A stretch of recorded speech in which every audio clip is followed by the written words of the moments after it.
ఉచిత IUI and IVF consultation కోసం సంప్రదించండి 29.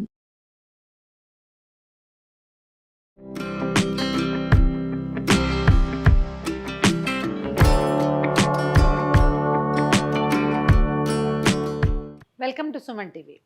ఇవాళ ఒక స్పెషల్ ఐటెం చేసుకుందామండి. దీన్ని అందరూ గుర్తుపడతారు, యాష్ కార్డ్, బూడిద గుమ్మడికాయ.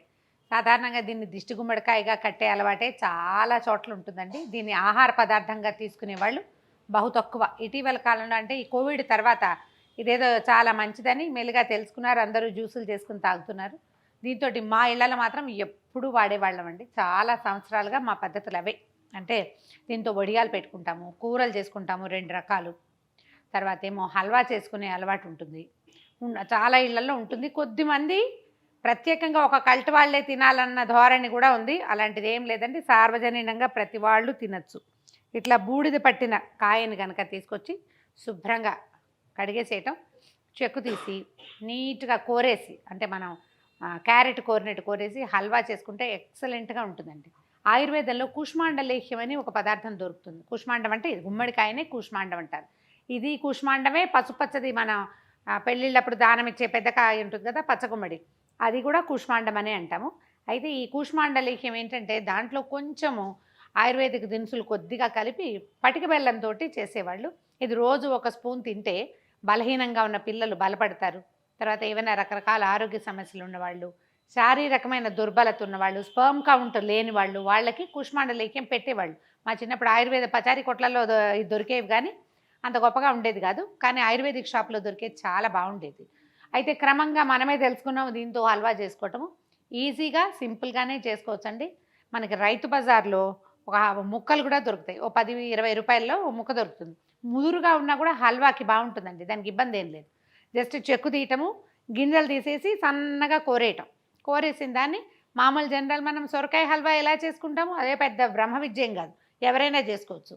ఒక హల్వా చేసుకుంటే సొరకాయ హల్వా చేసినట్టే చక్కగా హల్వా అయిపోతుంది.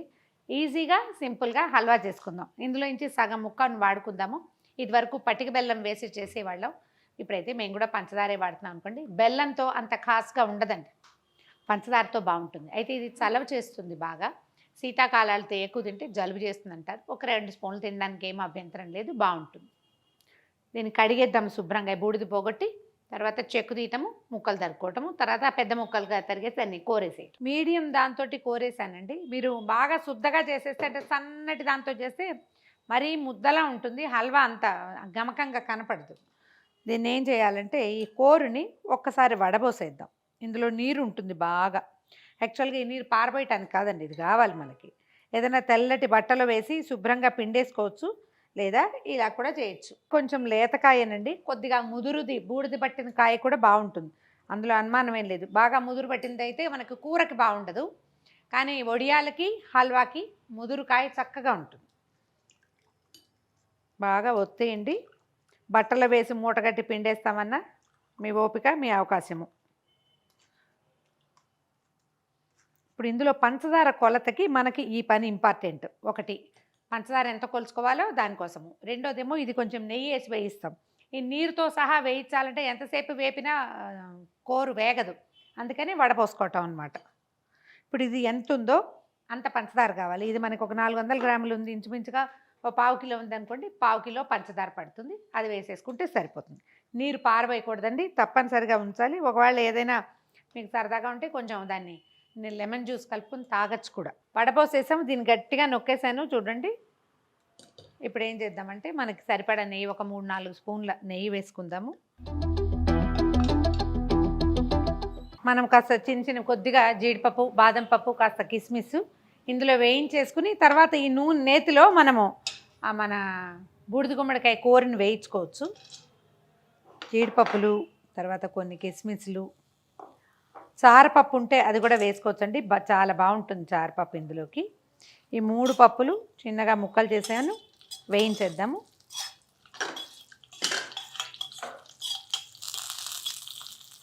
కిస్మిస్లు ముక్కలు చేయలేదండి, యథాలాభంగా చెప్పాను అంతే. జీడిపప్పు, కిస్మిస్, బాదం పప్పులు, చారపప్పులు, ఇంకా మనకి సన్ఫ్లవర్ సీడ్స్ అవి వస్తున్నాయి ఇవాళ రేపు, అలాంటివి కూడా వేసుకోవచ్చు, బాగుంటుంది. కొద్దిగా పప్పులు వేయించేసి తీసేద్దాము. చిన్నగా రద్దున్నా ఏం పర్వాలేదు. ఇందులో మనం కోరి కొంచెం పిండేసి పెట్టుకున్న బూడిద గుమ్మడికాయ కూర వేసేద్దాం.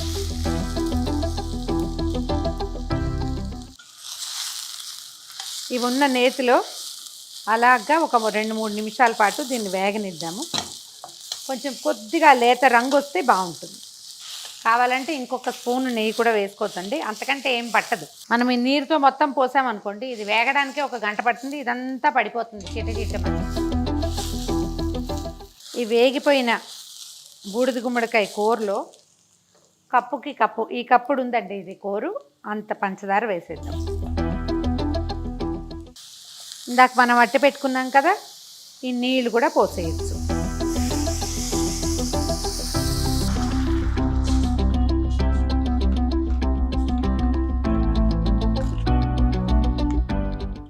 మీడియం ఫ్లేమ్లో ఉంచండి.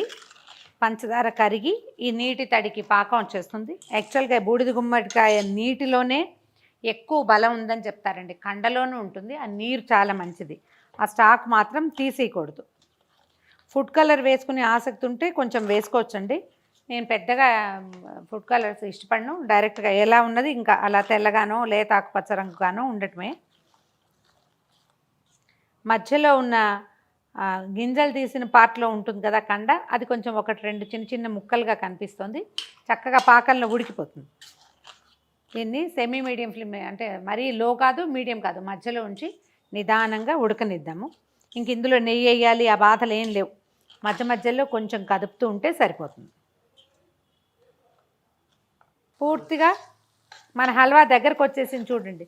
నేను ఎక్కువ ఏం చేయలేదండి, 4-5 సార్లు జస్ట్ గరిటతోటి కలిపాను అంతే, దగ్గరకు వచ్చేసింది. మనం కొంచెమే చేసాం కాబట్టి ఇందులో నేను వేయట్లేదండి. ఒకవేళ కనుక మీరు ఎక్కువ చేస్తే హల్వా ఆ మాత్రం ఉంటే, పంచదార పూర్తిగా కరిగిపోయి పాకం వచ్చే స్టేజ్లో ఒక నిమ్మకాయ కనుక పిండితే మనకి ఇది షుగర్ క్రిస్టలైజ్ అవ్వకుండా ఉంటుంది. ఈ కొంచెం చేసుకునేటప్పుడు ఏముంది, ఇదేం ప్లేట్లో పెట్టేసరికి అయిపోతుంది కదా, మళ్ళీ నిమ్మకాయ వేయాల్సిన అవసరం లేదు. ఇందులో సహజ సిద్ధమైన పులుపు ఉంటుంది. అసలు మా పిన్నిగారు వాళ్ళైతే వైజాగ్ వైపు వాళ్ళంతా పుల్లగుమ్మడికాయ అంటారు దీన్ని. దాన్ని తీగుమ్మడి, దీన్ని పుల్లగుమ్మడి అంటారు. చూడండి ఇప్పుడు ఆపేసేయచ్చు. నేనేం చేశానంటే ఏలక్కాయలతో పాటుగా నట్మగ్, అందరికీ ఐడియా ఉంటుంటుంది కదా, జాజికాయ చిన్న ముక్క, చాలా చిన్నది, మన ఒక ఏలక్కాయకి ఎంత వస్తుందో అందులో సగం, ఆ లోపల గింజలతో సగము అది వేసి పొడి చేశాను. ఏలక్కాయలతో పాటు అది వేస్తాను. నట్మగ్ వేయండి, ఇందులో చాలా రుచిగా ఉంటుందండి, చాలా మంచి వాసన వస్తుంది. తర్వాత దీంట్లో ఇంకొకటి పచ్చకర్పూరం ఒకటి చాలా బాగుంటుంది. మనం కొంచెమే చేసినా కూడా పచ్చకర్పూరం వేసుకోవచ్చు. ఎంత కొంచెం వేస్తున్నాను చూసారా, కనపడుతుందా, అంతే. పచ్చకర్పూరం మంచిదే కానీ, అంటే ఆరోగ్యానికి మంచిది, బీపీ తగ్గిస్తుంది. మోతాదు మించి వేస్తే వెగటుగా ఉండి తినబుద్ధి కాదు, కొంచెం వేసుకోవాలి. తర్వాత దీనికి కొంచెం కలర్ రావడం కోసం కొద్దిగా 4 కుంకుమ పువ్వు రేకల్ని వేడివేడి పాలల్లో వేసి పెట్టాను. పాలు పోసినా ఏమవదండి, ఇది ఒక పూటలో అయిపోయేది కాబట్టి. ఇది ఇందులో వేసాను. చిన్నగా రంగు మారుతుంది, కాస్త ముందే వేస్తే ఇంకొద్దిగా కలర్ వచ్చేందుకు కూడా అవకాశం ఉంది. చూడండి ఎంత కొంచెం రంగు మారింది, అంతే.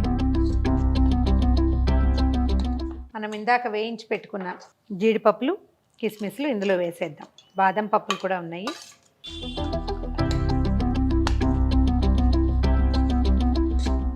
అయిపోయింది, మన హల్వా రెడీగా ఉంది. ఒక చిన్న స్పూన్ నెయ్యి వేసి మనం సర్వ్ చేసేసేయచ్చు, చక్కగా ఉంటుంది. శీతాకాలం తినే వంటకం కాకపోయినా కూడా హల్వా లాగా చేసుకోవచ్చు. వేసవికాలం కనుక మనం ఈ హల్వా చేసి పెడితే పిల్లలకి చలవ చేస్తుందండి. ధాతు పుష్టి అని చెప్తారు, రకరకాల అనారోగ్యాలన్నిటికీ కూడా వైద్యంగా పనిచేస్తుంది. అప్పుడు తరచుగా కూడా చేసి పెట్టచ్చు.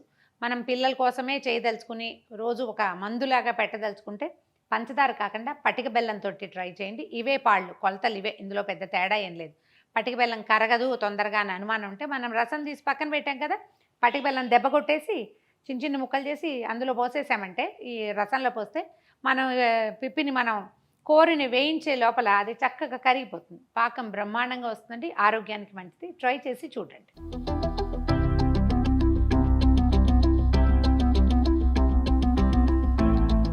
గుమగుమలాడే బూడిద గుమ్మడికాయ హల్వా ట్రై చేసి చూడండి. ఈ వీడియో కనుక మీకు నచ్చినట్లయితే లైక్ చేయండి, షేర్ చేయండి.